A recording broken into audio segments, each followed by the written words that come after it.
யோவான் எழுதிய நற்செய்தியிலிருந்து வாசகம். அக்காலத்தில் இயேசு சமாரியாவில் உள்ள சிக்கார் என்னும் ஊருக்கு வந்து சேர்ந்தார். யாக்கோபு தம் மகன் யோசேப்புக்கு கொடுத்த நிலத்துக்கு அருகே அந்த ஊர் இருந்தது. அவ்வூரில் யாக்கோப்பின் கிணறும் இருந்தது. பயணத்தால் களைப்பெற்றிருந்த இயேசு கிணற்று ஓரமாய் அமர்ந்தார். அப்போது ஏறக்குறைய நண்பகல். அவருடைய சீடர் உணவு வாங்குவதற்காக நகருக்குள் சென்றிருந்தனர். சமாரிய பெண் ஒருவர் தண்ணீர் மொள்ள வந்தார். இயேசு அவரிடம், குடிக்க எனக்கு தண்ணீர் கொடும் என்று கேட்டார்.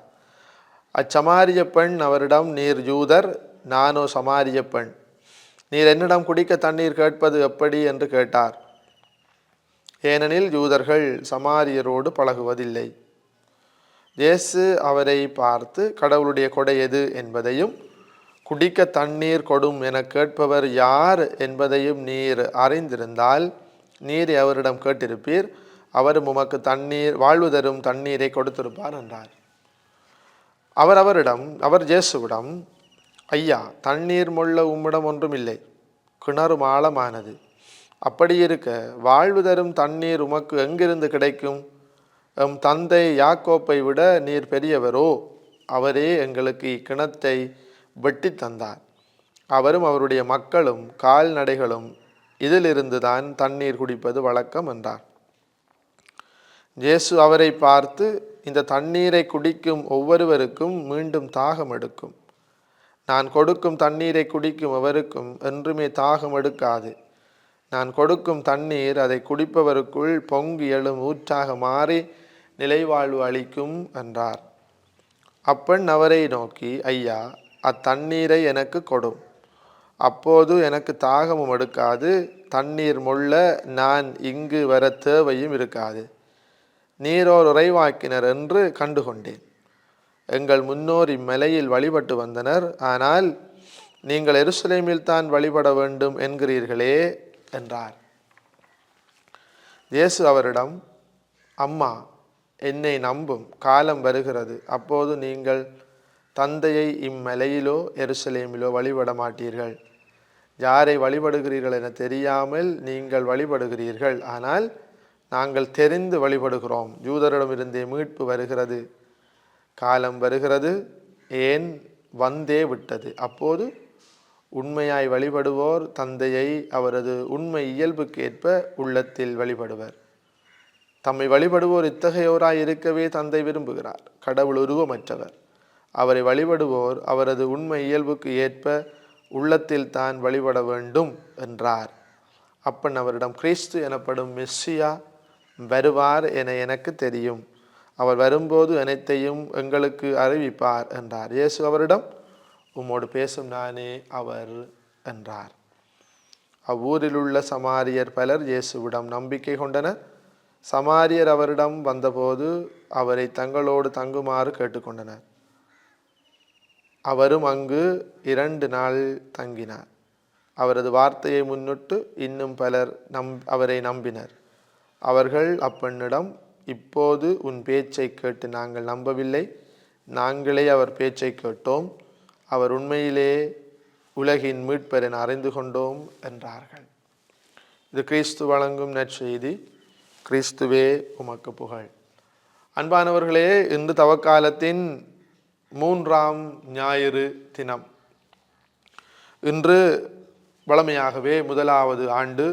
அது மத்தேயு நற்செய்தியாளருக்குரியது. இன்று நாங்கள் வாசித்திருக்கக்கூடிய இந்த சமாரிய பெண்ணினுடைய கதை நீண்ட கதை. பல நாடகங்களை ஊடகங்களிலே பார்த்து மகிழ்கிறோம். ஆனால் இப்படி ஒரு அருமையான கதாபாத்திரங்கள், நடிகன் கிடைப்பது அரிது. தங்களுடைய சொந்த வாழ்க்கையினுடைய உண்மை நிலைகளை கக்கி கதைத்த கதை இந்த கதை. இயேசுவினுடைய கதையிலே அவர் பேசிய பேச்சிலே அவர் அந்த மனிதன் ஆழ்தன்மை, இவை எல்லாவற்றிலும் இருந்து ஒரு விடயத்தை அந்த சமாரிய பெண், பாவத்திலே உழன்றவள் கற்றுக்கொண்டால், கிறிஸ்து என்பவர் வருவார், அவருடைய வார்த்தைகள் இப்படிப்பட்டதாக இருக்கும் என்று அதை இயேசு ஆண்டவர் புலப்படுத்தினார். தவக்கால அனுபவம் அப்படித்தான். பாவத்திலே இருக்கிற ஒரு மனிதன் படிப்படியாக இயேசுவை கண்டுகொள்வது. அவனுடைய ஊன கண்கள் அவனை பல தீமைகளுக்குள்ளே, ஊன் இயல்பு பல தீமைகளுக்குள்ளே அவரை வைத்திருக்கிறது. ஆனால் இயேசு என்கின்ற மனிதனை கண்டுகொள்வதற்கு இறைவார்த்தை வழி திறந்துவிட ஞான கண்களால் இயேசுவை கண்டுகொள்ளுகின்ற அனுபவத்திற்கு தவக்காலம் இட்டு செல்ல வேண்டும்.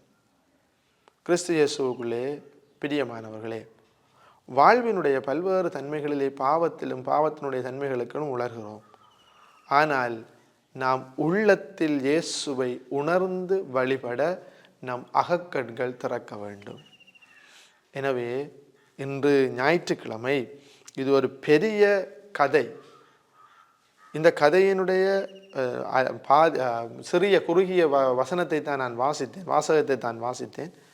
இதனுடைய பெரிய பகுதியை எடுத்து வாசித்து இதில் வரக்கூடிய விடயங்களை தியானிப்போம். உள்ளத்திலே ஆண்டவரை நாம் தியானிப்போம், உள்ளத்திலே கோவில் கொள்ளுவோம். அப்பொழுதுதான் விடுதலை அளிக்கின்ற நற்செய்தியாகிய இயேசுவினுடைய பார்வை, விடுதலை அளிக்கிற இயேசுவினுடைய வார்த்தை நமக்குள்ளே உள்வாங்கப்படும். அப்பொழுது அவர் தன்னிடம் இருக்கக்கூடிய உடைமையை எல்லாம் தூக்கி போட்டுவிட்டு சமாரிய பெண் ஓடி சென்று இயேசுவை இனங்கண்டு கொள்ளுகிறார். அங்கே சொல்லிக் கொள்ளுகிறார், மெசியாவை நான் கண்டேன் என்று. இனங்கண்ட இயேசுவை நாம் சொல்லிக் கொடுப்பதற்கு, விடுதலை அளிக்கிற நற்செய்தி ஆகிய இயேசுவை நாம் ஏற்றுக்கொள்ள பறைசாற்ற நாம் இந்த ஞாயிற்றுக்கிழமை முயற்சி செய்வோம். இன்றைய நாளிலே முதல் வாசகம் நம்மை அழைக்கிறது. இன்று நீங்கள் அவரது குரலுக்கு செவி கொடுத்தால் எத்துணை நலம். அன்று மெரிபாவிலும் மாசாவிலும், அங்கு மாசாவிலே அவர்கள் ஆண்டவரோடு வாதிட்டார்கள். இன்று வாதிடாமல் நாம் இயேசுவை கண்டுகொள்ள, உயிருள்ள இயேசுவை ஊற்றுக்களிலே இருந்து, அதாவது வாழ்வு தரும் ஊற்றுக்களிலே இருந்து முகர்ந்து கொள்ள ஆண்டவர் அழைக்கிறார். அதுதான் இயேசு. அவருடைய விழாவிலே இருந்து வழிந்த அந்த வற்றாத தண்ணி, அது நம்மை அழைக்கிறது. எனவே முயற்சி செய்வோம். கடினமான இதயத்தை திறந்துவிட்டு கனிவுள்ள நெஞ்சத்தோடு வாழ நாம் முயற்சிப்போம். ஆமேன்.